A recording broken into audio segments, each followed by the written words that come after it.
नमस्कार, बहुत स्वागत है आप सभी का। कच्चा चिट्ठा देख रहे हैं आप, मैं हूं आपके साथ मोनिका ठाकुर। शुरुआत इसी सवाल के साथ जो अमेरिका और इजरायल के बीच एक सीक्रेट मीटिंग हुई है। अब सवाल ये है कि क्या आज रात कुछ बड़ा होने जा रहा है, क्योंकि जब से अमेरिका ने अपने भारी भरकम B-2 बम वर्षकों से ईरान के परमाणु ठिकाने इस्फहान पर हमला किया है, तब से खबरें तेजी से फैल रही हैं कि ट्रंप ईरान पर परमाणु हमला कर सकते हैं। इसका सबसे बड़ा सबूत और संकेत संयुक्त राष्ट्र में एक अधिकारी मोहम्मद सफा के इस्तीफे को माना जा रहा है।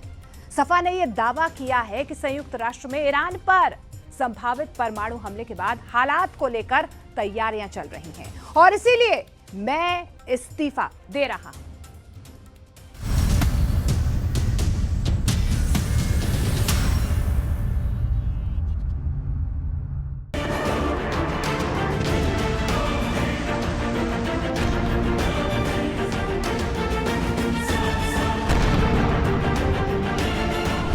इस्फहान में धमाका, परमाणु हमले की तैयारी। ईरान युद्ध अब ऐसे दौर में पहुंच चुका है जहां अब या तो अमेरिका पूरी तरह से जंग जीत कर निकलेगा या फिर बुरी तरह से तबाह होकर भागने को मजबूर होगा। ईरान युद्ध अमेरिका और इजराइल के लिए नाक की जंग बन चुका है। पिछले 24 घंटे में जो हमले हुए हैं और जो खबरें सामने आई हैं वो हैरान करने वाली है।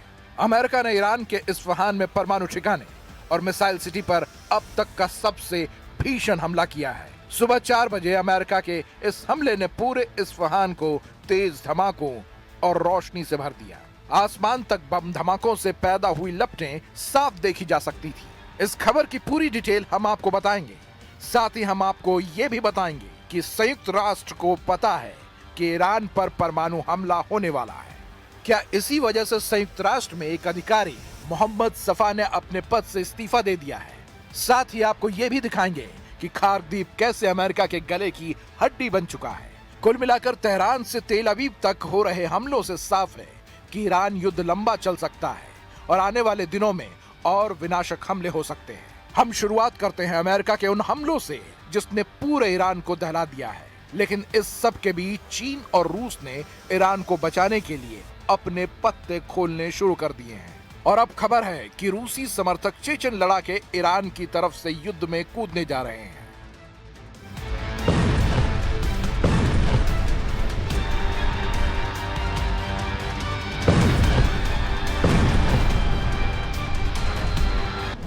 इस्फहान में अमेरिकी हमला, परमाणु अड्डे पर गिरे 907 केजी के बम। ईरान का इस्फहान शहर अमेरिका और इजराइल दोनों का प्राइम टारगेट बन चुका है। सुबह 4 बजे जिस वक्त ईरान के इस्फहान पर अमेरिका के B-2 बम वर्षक, F-35 जेट और टॉमहॉक मिसाइलों से हमले हुए, उस वक्त किसी को अंदाजा नहीं था कि ये अमेरिका का अब तक का सबसे बड़ा हमला होगा। ट्रंप ने खुद इस्फहान पर अमेरिकी हमलों की तस्वीरें और वीडियो पोस्ट किए हैं और दावा किया है कि ईरान का विशाल मिसाइल भंडार, गोला बारूद तबाह हो चुका है। तस्वीरों में साफ देखा जा सकता है कि हमला होते ही आग की लपटें आसमान को छूने लगी। तस्वीरें देखकर ऐसा लगा कि जैसे कोई छोटा मोटा न्यूक्लियर धमाका हुआ हो।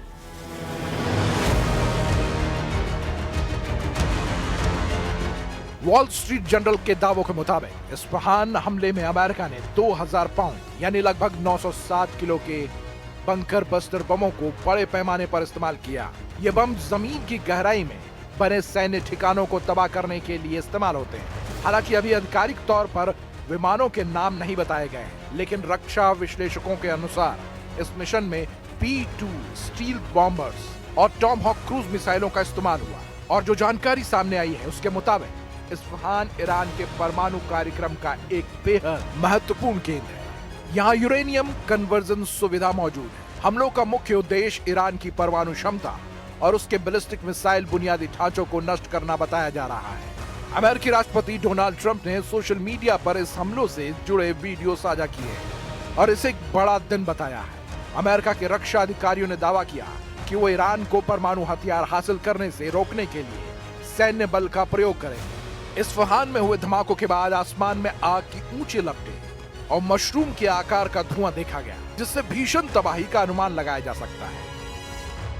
What they cannot have is a system that allows them to quickly weaponize it. They have to stop making all of these drones and all of these missiles. We saw recently where they've lied. They said they didn't have long-range missiles, and then they fired two.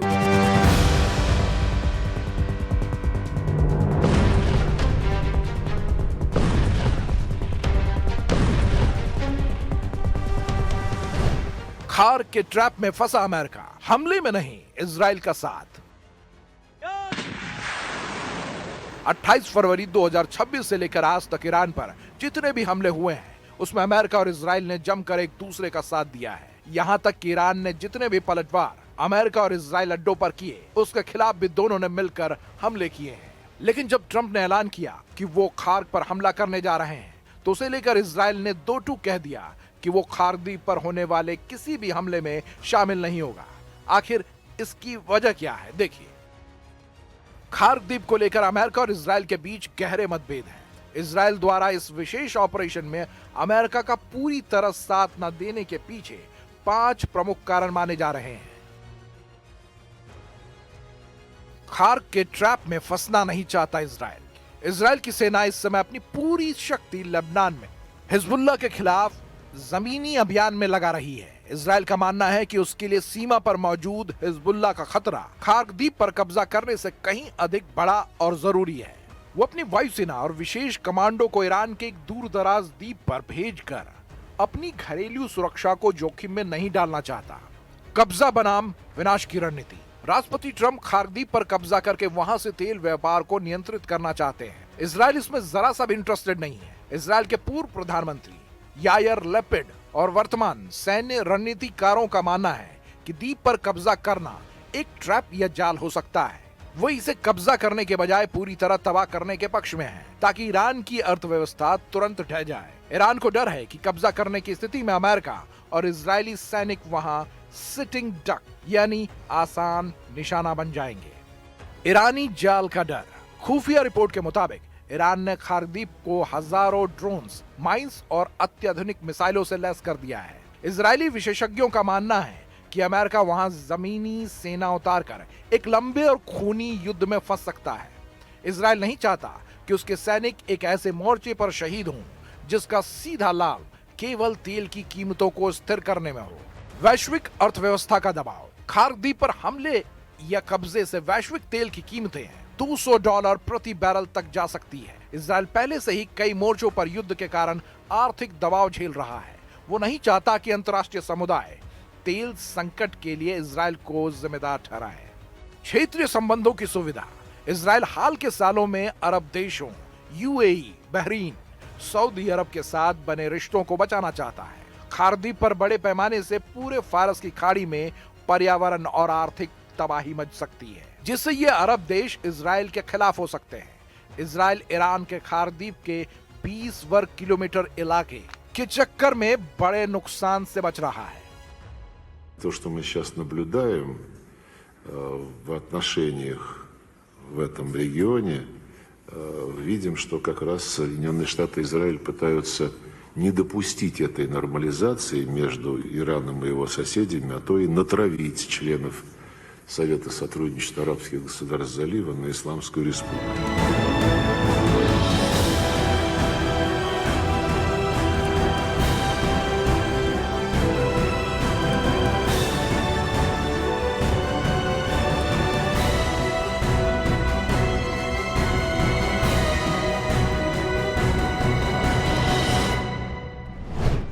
खार्क पर कब्जा करेंगे Trump, लूटेंगे Iran का oil ATM.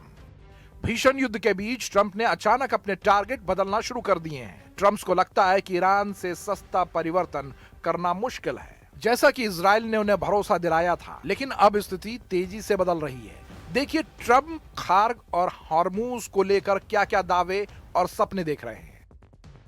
खार्क द्वीप को Iran का oil ATM कहा जाता है। इसके पीछे बहुत ठोस आर्थिक और भौगोलिक कारण है। सरल भाषा में समझें तो ये द्वीप ईरान की पूरी अर्थव्यवस्था की लाइफलाइन है। फाइनेंशियल टाइम्स के साथ एक इंटरव्यू में ट्रंप ने कहा कि ईरान में मेरी सबसे पसंदीदा चीज वहां का तेल लेना है। उन्होंने वेनेजुएला का उदाहरण देते हुए संकेत दिया कि अमेरिका खार्क द्वीप को अपने नियंत्रण में ले सकता है। ट्रंप ने दावा किया कि अमेरिका ने रणनीतिक स्ट्रेट ऑफ हॉर्मूज को नियंत्रित करने के कदम उठाने शुरू कर दिए हैं। जब उनसे पूछा गया कि क्या ये संभव है तो उन्होंने कहा हाँ, निश्चित रूप से ये पहले से ही हो रहा है। ट्रंप ने एयरफोर्स 1 पर पत्रकारों से कहा कि ईरान के साथ प्रत्यक्ष और अप्रत्यक्ष बातचीत चल रही है और जल्दी ही कोई डील हो सकती है। हालांकि उन्होंने अपने अंदाज में ये भी जोड़ा, हम उनके साथ बातचीत करते हैं और फिर हमें उन्हें बम से उड़ाना पड़ता है। ट्रंप तो यहां तक कहने लगे कि ईरान हमें अपनी संवर्धित यूरेनियम भी देने जा रहा है। ताजा जानकारी के मुताबिक 454 किलो संवर्धित यूरेनियम ईरान के पास मौजूद है। The upcoming days will be decisive. Iran knows that, and there's almost nothing they can militarily do about it. Yes, they will still shoot some missiles, but we will shoot them down. Of note, the last 24 hours saw the lowest number of enemy missiles and drones fired by Iran.